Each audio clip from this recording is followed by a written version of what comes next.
we are welcoming the first cohort of 265 Ugandan nationals arriving aboard our national carrier in partnership with our brothers, the Ethiopian Airline. A total of around 700 Ugandans have already registered voluntarily to be repatriated due to this emergency.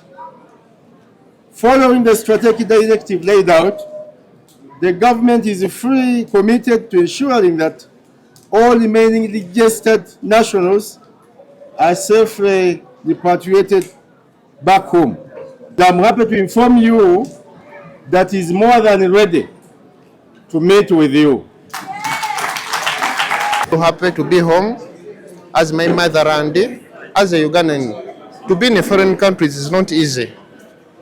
Any foreigner, as long as you know that you are in a foreign countries, it's not easy. Yanza na mgenyi Aisha.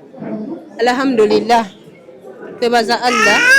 Asobozeseza government yaffe no tukomyawo. Download the app on App Store or Google Play Store now. Vision Digital Experience, the future of media.